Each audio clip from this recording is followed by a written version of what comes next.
거의 모든 것의 역사.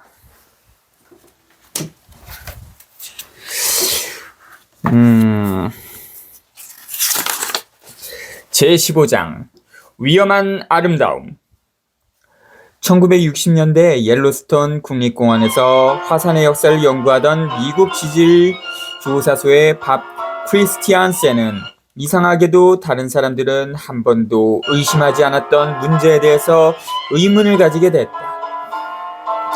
그는 공원 안에서 화산을 발견할 수가 없다는 사실을 깨달았다. 간헐천과 수증기 분출구가 널려있는 옐로스톤 화산 지역의 특성을 가지고 있다는 사실은 오래전부터 알려져 있었다. 그런 지역이라면 당연히 화산을 비교적 쉽게 알아볼 수 있어야만 했다. 그럼에도 불구하고 크리스티안센은 공원 안의 어느 곳에서도 화산을 찾을 수가 없었다. 특히 화산의 폭발에 의해서 만들어지는 함몰 구조인 칼데라를 찾을 수가 없었다. 대부분의 사람들은 화산이라고 하면 터져나온 마그마가 대칭적인 모양으로 쌓여서 만들어지는 고전적인 원뿔 모양의 후지산이나 킬리만자로를 생각한다. 그런 화산은 놀라울 정도로 순식간에 만들어진다. 멕시코의 파리쿠틴에 사는 농부는 1943년에 자신의 땅에서 연기가 피어오르는 것을 보고 깜짝 놀랐다시 일주일이 지나자 놀랍게도 그의 땅에는 150m나 되는 원뿔 모양의 산이 만들어졌다. 2년이 채 되지 않아서 그 산은 420m의 높이와 지름이 800m가 넘는 규모로 커졌다. 지구상에는 쉽게 눈에 띄는 그런 관이평 화산이 1만 개 정도 있다.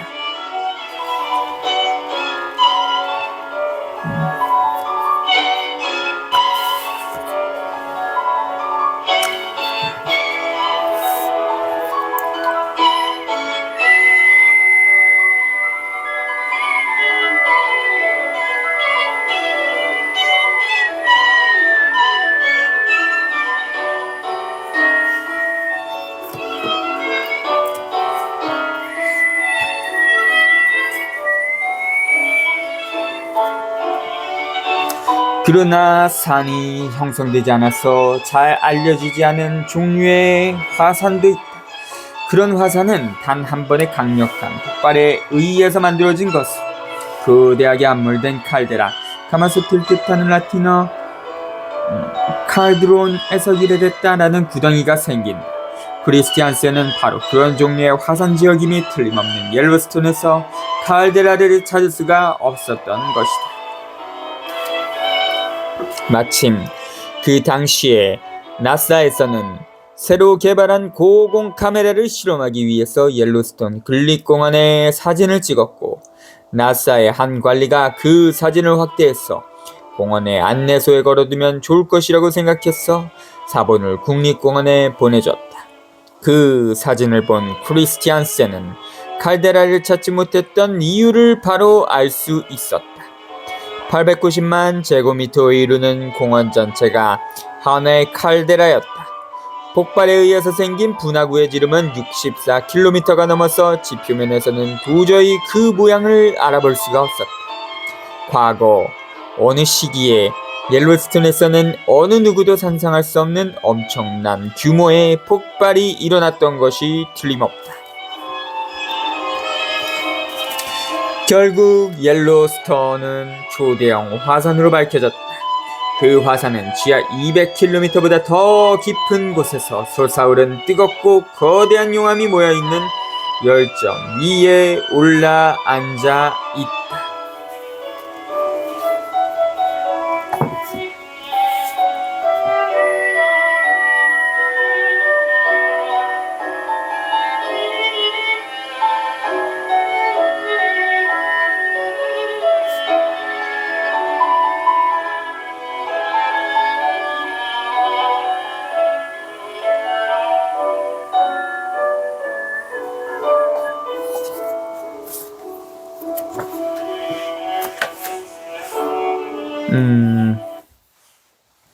옐로스톤의 분출구와 간헐천과 온천, 그리고 뜨거운 진흙, 구덩이가 모두 그 열점에서 방출되는 열 때문에 생긴 것이다.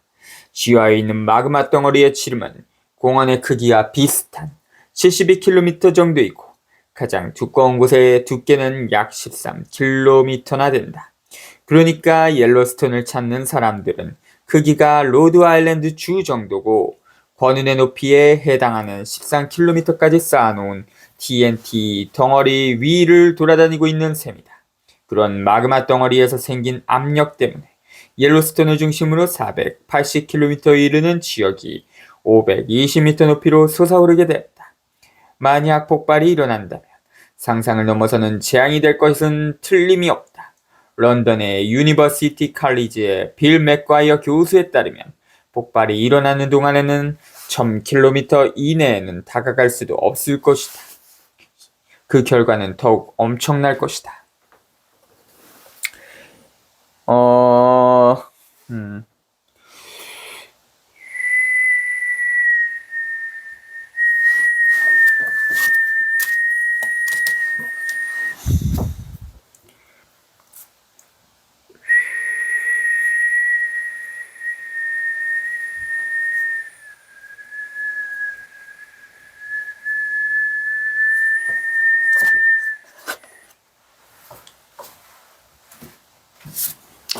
옐로스톤의 밑에 있는 불안정한 마그마의 거대한 상승류 플룸는 마그마가 마티니 잔과 비슷하게 아래쪽은 가늘고 지표면 가까이에선 넓게 퍼진 모양을 이루고 있다.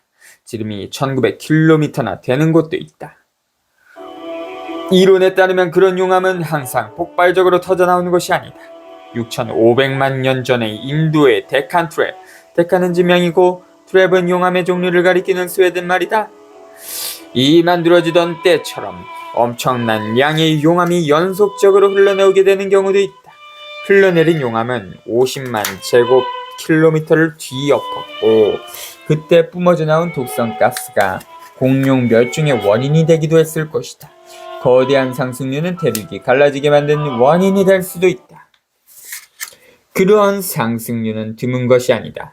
지금 현재 지구상에는 30개 정도의 상승류가 활성 상태로 존재하고 있으며 아이슬란드, 하와이, 아주레스 제도, 카나리아 제도, 갈라파고스 제도, 그리고 남태평양 한가운데에 있는 작은 피케언 섬을 비롯한 세계에서 잘 알려진 섬이나 제도들이 모두 그런 상승류 때문에 생긴 것이다. 그러나 옐로스톤을 제외한 다른 상승류들은 모두 바다에 있다.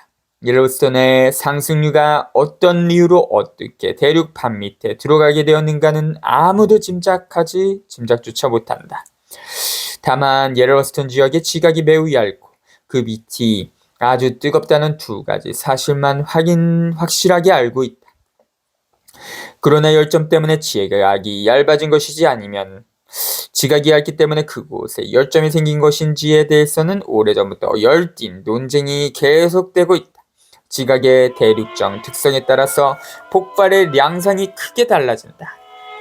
비교적 온화하게 거품으로 사라져버리는 다른 초대양 화산들과는 달리 옐로스톤은 폭발적으로 터져버렸다. 그런 폭발이 자주 일어나는 것은 아니지만 그런 경우에는 멀리 물러서 있고 싶을 것이다. 1650만 전에 있었던 것으로 보이는 최초의 폭발 이후로 100여 차례에 걸친 폭발이 이어졌지만 그 중에서 가장 최근에 있었던 3차례의 폭발에 대해서는 기록이 남아있다.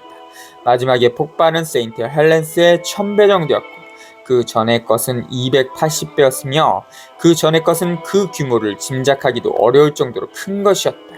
세인트 헬렌스보다 적어도 2500배에서 8000배의 규모였을 것으로 추산된다. 그런 폭발과 비교할 만한 것은 아무것도 없다. 최근에 있었던 가장 큰 폭발은 1883년 8월에 인도네시아의 크라카타우에서 일어난 것이었다. 9일 동안 계속됐던 폭발은 영국 해협의 해류에도 영향을 미쳤다. 그렇지만 크라카타우에서 분출된 물질의 부피가 골프공 정도라고 하면 옐로스톤에 서 있었던 가장 큰 폭발에서 분출된 물질을 뭉치면 사람이 몸을 숨길 수 있을 정도로 큰 공이 될 것이다. 그런 잣대로 보면 세인트 헬렌스의 경우는 완두콩 정도에 불과하다. 옐로스톤에서 200만 년 전에 있었던 폭발에서 뿜어져 나온 화산재의 양은 뉴욕주를 20m의 깊이로 묻어버리거나 캘리포니아를 6m의 깊이로 묻어버릴 수 있을 정도였다. 마이크 브루이스가 네브래스카 동부에서 발견한 화석 유적에 쌓여있던 화산재도 바로 그 폭발에서 발생한 것이었다. 폭발이 일어났던 곳은 오늘날의 아이다호주에 해당하지만 지각이 연 평균 2.5cm 정도씩 움직였기 때문에 수백만 년이 지난 오늘날은 와이오밍주 서부 바로 밑이 되었다. 열점을 위를 향하고 있는 아세틸렌 토치처럼 그 자리에 그대로 남아있다. 폭발이 시작되었을 때 쏟아져 나온 화산재가 쌓이면 아이다호 농부들이 오래 전부터 감자를 재배하던 풍요로운 땅이 만들어진다. 지질학자들의 농담에 따르면 앞으로 200만 년이 더 흐르면 옐로스톤에서는 맥도날드에서 판매할 감자튀김을 생산하게 될 것이고 몬태나주의 블링스에 사는 사람들은 간헐천 주위를 걸어다니게 될 것이라고 한다. 옐로스톤의 마지막 폭발에서 쏟아져 나온 재는 미국의 미시시피 서부의 거의 전부에 해당하는 19개 주의 전부 또는 일부와 캐나다와 멕시코 일부까지를 뒤덮었다. 그 지역이 바로 전 세계의 곡물의 거의 절반이 생산되는 미국의 곡창지대라는 점을 기억해야 한다. 그러나 화산재는 봄이 되면 녹아버리는 폭설과는 다르다. 작물을 다시 재배하려면 화산재를 어디론가 치워야만 한다. 미국 세계의 무역센터가 서 있던 64,750제곱미터의 부지에서 10억, 18억 톤의 잔해를 치우는 데에 8달 동안 1000여 명의 인부가 필요했다. 캔자스주에 쌓인 화산재를 치우는 일이 어느 정도일까 상상해 볼 수 있을 것이다. 그것도 기후에 미치는 영향은 고려하지 않은 것이다. 지구상에서 가장 마지막에 있었던 초대형 화산의 폭발은 74,000년 전에 터졌던 스마트라 북부의 토바산이었다. 당시의 폭발이 엄청났다는 사실 이외에는 그 규모가 어느 정도였는지는 알 수가 없다. 근데 폼페이 화산 폭발, 폼페이는 인류 문명이 있었던 데인데 그 폭발이 알려져 있죠. 그래서 폼페이가 멸망했다. 그거는 이거랑 약간 모순되는 것 같은데. 그린란드의 빙의 분석에 의하면 토바의 폭발 이후로 6년 동안 화산 겨울이 계속됐다는 사실은 확인됐지만 흉작이 얼마나 오랫동안 계속되었던가는 아무도 알 수가 없다.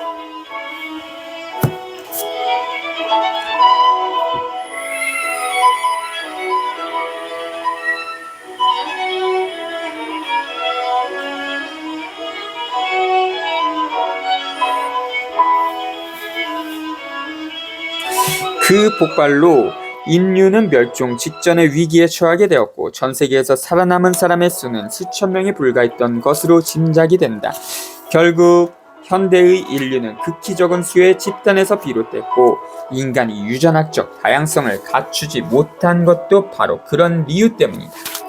어쨌든 그로부터 2만 년 동안의 지구의 인구가 수천 명을 넘지 못했었다는 증거가 있다. 단 한 번의 화산 폭발로부터 회복하기까지 매우 오랜 시간이 걸렸음은 확실하다. 가설에 불과했던 그런 주장들이 갑자기 심상치 않게 받아들여지기 시작한 것은 1973년에 일어났던 이상한 일 때문이었다. 알 수 없는 이유로 공원의 중심에 있는 옐로스톤 호수의 물이 갑자기 남쪽의 뚝 위로 넘쳐 흘러서 초원의 물에 잠기고 북쪽에서는 물이 사라져버렸다. 급히 조사에 나선 지질학자들은 공원의 상당한 지역이 불길하게도 볼록 솟아오르고 있다는 사실을 발견했다. 그래서 아동용 장난감 물통의 한쪽을 들어 올렸을 때와 마찬가지로 호수의 한쪽이 위로 솟아오르면서 반대쪽으로 물이 넘쳐 흐르게 되었던 것이다. 1984년이 되자 공원 중심부의 20여 제곱킬로미터에 이르는 지역은 마지막으로 공식적인 지질 조사를 했던 1924년보다 무려 90cm나 높아져 있었다. 1985년에는 공원의 중심부가 20cm나 낮아졌다. 지금은 다시 부풀어 오르는 것처럼 보인다. 지질학자들은 그런 일을 일으킬 수 있는 것이 불안정한 마그마 덩어리뿐이라는 사실을 알게 됐다. 옐로스톤은 옛날에 끝나버린 초대형 화산이 아니라 현재 활동 중인 지역이었다. 옐로스톤에서는 대략 60만 년마다 엄청난 폭발이 일어났었다는 사실을 알게 된 것도 이때였다. 흥미롭게도 마지막 폭발은 63만 년 전에 일어났었다. 옐로스톤이 다시 폭발할 시기가 다가온 것처럼 보인다.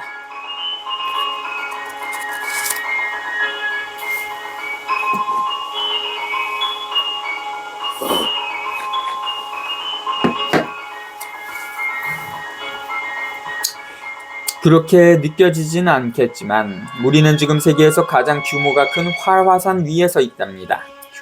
6월 어느 날의 상쾌한 이른 아침에 멤머드 온천에 있는 공원 사무실 앞에서 만난 옐로스톤 국립공원의 지질학자 폴 더스는 거대한 할리 데이비슨 오토바이에서 내려 악수를 하면서 그렇게 말했다. 인디애나 출신의 도스는 부드러운 말씨에 상냥하고 지극히 사려 깊은 사람으로 국립공원의 안내원처럼 보이진 않았다. 그는 희끗희끗한 수염을 기르고 있었고 긴 머리를 뒤로 묶은 꽁지머리를 하고 있었다. 한쪽 귀에는 작은 사파이어 귀걸이를 하고 있었다. 빳빳한 공원 안내원 제복을 입은 그는 배가 약간 나와 있었다. 그는 공무원이라기보다는 블루스 가수처럼 보였다. 실제로 그는 하모니카로 블루스를 연주하는 연주자였다. 그렇지만 그는 정말 지질학을 잘 알고 또 좋아했다. 올드 페이스풀 간헐천이 있는 쪽을 향해서 낡았지만 힘센 사륜 구동차를 함께 타고 가던 그는 지질학을 연구하기에는 세상에서 제일 좋은 곳에 있는 셈이라고 했다. 그는 공원의 지질학자가 매일 하는 일을 나에게 보여주기로 했다. 그날 첫 임무는 새로 들어온 관광 안내원들에게 강의를 하는 것이었다. 둥글고 장엄한 산과 아메리카 들수가 풀을 뜯는 초원과 굽이치는 냇물과 하늘빛 호수와 수를 셀 수 없을 정도로 많은 야생동물을 가진 옐로스톤은 말할 필요도 없이 눈부시게 아름답다. 도스는 지질학자로서 이보다 더 좋은 곳을 찾을 수는 없을 것이라고 한다. 베어투스 협곡에는 지구 역사의 4분의 3까지 거슬러 올라가는 30억 년이나 된 암석이 있고 그곳에는 광천도 있습니다.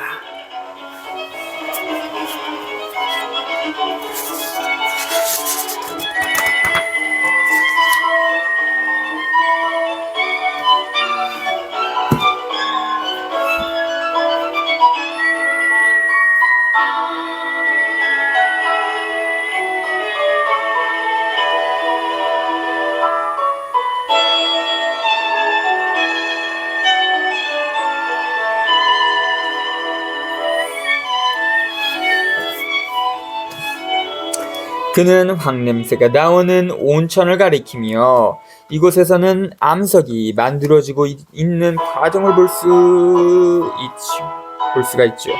그 중간에 상상할 수 있는 모든 것을 볼 수가 있습니다. 이곳보다 더 지질학적으로 더 명백하고 더 아름다운 곳은 본 적이 없습니다. 그래서 이곳을 좋아하시는 모양이군요. 내가 물었다. 아니요, 그 정도가 아니라 이곳을 사랑합니다. 그는 정말 신중하게 대답했다. 저는 이곳을 정말 사랑합니다. 겨울에는 힘들고 봉급은 많지 않지만 좋은 때는 정말... 그는 말을 멈추고 언덕 위로 보이기 시작한 서쪽의 산 사이에 멀리 있는 협곡을 가리켰다. 그는 그 산이 갤러틴으로 알려져 있다고 말해줬다. 저 협곡은 길이가 100 또는 110km 정도 될 겁니다. 저 협곡이 어떻게 저곳에서 만들어졌는가를 아무도 몰랐답니다. 그런데 크리스티안센은 산들이 터져서 날아가 버렸기 때문에 만들어진 것이라는 사실을 알아냈습니다. 100km에 이르는 산들이 사라져 버렸다면 무엇인가 엄청난 일이 있었다는 사실을 짐작할 수 있을 겁니다. 크리스티안센은 6년에 걸쳐서 모든 사실을 알아낼 수 있었지요. 나는 옐로스톤이 폭발했던 이유가 무엇인지 물어봤다. 모르죠. 아무도 모릅니다. 화산은 아주 이상한 겁니다. 우리는 화산에 대해서 제대로 이해하지 못하고 있습니다. 이탈리아의 베스비오 화산은 1944년에 폭발할 때까지 300년 동안 화산탄 상태로 유지되다가 갑자기 죽어버렸습니다. 그 후로는 조용했지요. 더 큰 폭발을 위해서 에너지를 비축하고 있는 중이라고 생각하는 화산학자들도 있지만 그것이 사실이라면 그 주변에 200만 명이 살고 있는 오늘날에는 좀 걱정스러운 일이죠. 그렇지만 아무도 모른답니다. 그런데 만약 옐로스톤이 다시 폭발한다면 그런 사실을 어느 정도 빨리 알아낼 수 있습니까? 그는 어깨를 윽스리면서 지난번에 폭발할 때에는 그 주위에 아무도 없었습니다. 그러니까 어떤 징조가 있었는지를 아는 사람은 아무도 없지. 아마도 지진이 계속 이어지고 일부 지역이 솟아오르고 간헐천이나 수증기 분출구에서 물이나 수증기가 뿜어져 나오는 방법이 조금 바뀌겠지요. 그렇지만 사실은 아무도 모릅니다. 그러니까 아무런 경고도 없이 갑자기 폭발하겠군요. 그는 신중하게 고개를 끄덕였다. 그런데 문제는 옐로스톤에서는 경고의 징후라고 여겨지는 거의 모든 현상이 이미 일어나고 이미 나타나고 있다는 것이다. 화산이 폭발하기 전 지진이 나는 것이 일반적인 현상인데 이 공원에서는 이미 지진이 자주 일어나고 있습니다. 작년에만 1260차례의 지진이 있었습니다. 대부분은 느낄 수도 없을 정도로 미약한 것이지만 그런 것들도 지진임이 틀림없습니다. 그는 간헐천의 분출 방식이 바뀌는 것도 실마리가 될 수 있지만 그것도 역시 예측이 불가능하다고 했다. 한때는 엑셀시어 간헐천이 공원에서 가장 유명한 곳이었다. 그 간헐천은 일정한 주기로 90m까지 장엄하게 물을 분출했었는데 1888년에 갑자기 분출이 중단되어 버렸다. 그 후 1985년부터 갑자기 분출이 재개됐지만 그 높이는 24m에 불과했다. 지금은 공중 120m까지 물이 뿜어져 올라가는 스팀보트 간헐천이 세계에서 가장 큰 것이지만 그 주기는 4일에서 50년에 이르기까지 예측을 할 수가 없다. 오늘과 다음 주에 분출된다고 하더라도 그 다음 주나 지금으로부터 20년 후에 어떻게 될 것인가를 알려주지는 않는답니다. 도스가 말했다. 공원 전체가 끊임없이 변화하기 때문에 이곳에서 일어나는 현상으로는 어떠한 결론도 내릴 수가 없답니다. 옐로스톤에서 사람들을 대피시키는 일도 쉽지 않다. 공원을 찾는 사람들은 연간 약 300만 명이나 되고 대부분은 여름에 석 달 동안에 집중되어 있다. 공원 안에는 도로가 많지도 않고 그나마도 의도적으로 좁게 만들어져 있다. 차량의 속도를 줄이고 경관을 보호하기 위해서이기도 하지만 지형적으로 그럴 수밖에 없는 경우도 있다. 사람들이 많이 찾아오는 여름에는 공원을 가로지르는 데에 반나절이 걸리고 공원에서 움직이는 데에 몇 시간씩 걸리는 경우가 대부분이다. 사람들이 짐승을 발견하면 어디에서건 상관없이 멈추어 서버립니다. 도스가 말했다. 곰에 의한 정체, 들소에 의한 정체, 늑대에 의한 정체가 생기지요.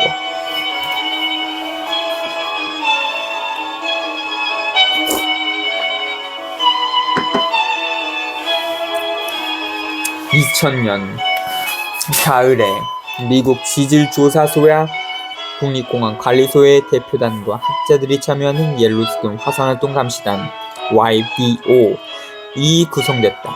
하와이, 캘리포니아, 알래스카, 워싱턴에도 이미 그런 단체가 활동하고 있었지만 세계에서 가장 큰 화산 지역에 그런 조직이 없었던 것이 이상한 일이었다. YBO는 실제로 단체라기보다는 공원에서 다양한 지질을 공동으로 연구하고 분석하기 위한 협정에 더 가까운 것이다. 도스에 따르면 YBO의 첫 임무는 비상사태가 발생하는 경우에 대처 방안에 해당하는 지진과 화산 위험 대처 방안을 마련하는 것이었다. 그런 것이 없었습니까? 내가 물었다. 없었습니다. 정말 없었죠. 그렇지만 곧 만들어질 겁니다. 너무 늦은 게 아닙니까? 그는 웃으면서 글쎄요. 너무 이른 것은 아니라고 해도죠.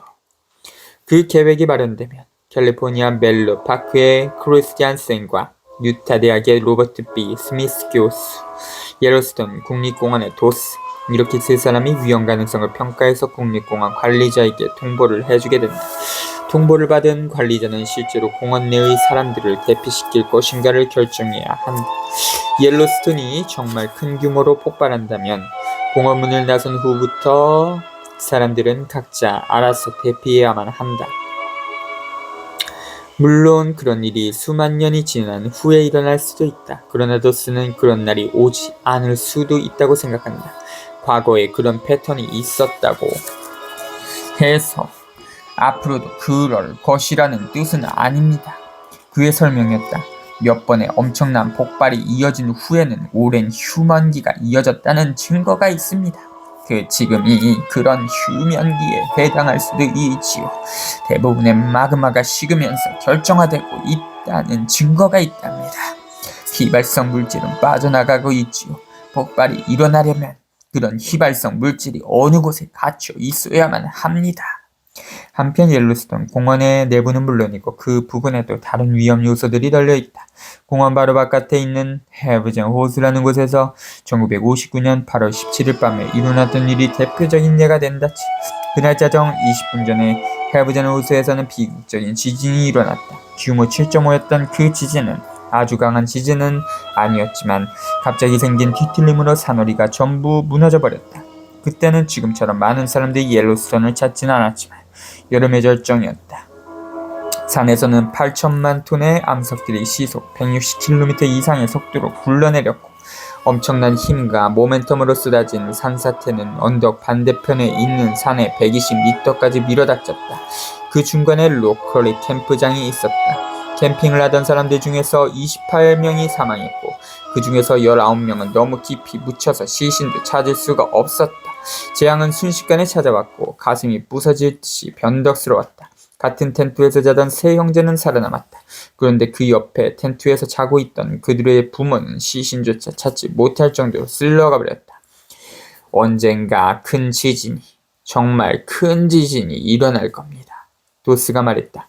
믿어도 좋습니다. 이곳은 지진이 일어날 수 있는 큰 단층 지역입니다. 해브젠 호수의 지진을 비롯한 여러 위험 요소에도 불구하고 옐로스톤에는 1970년대가 되어서야 지진계가 설치됐다.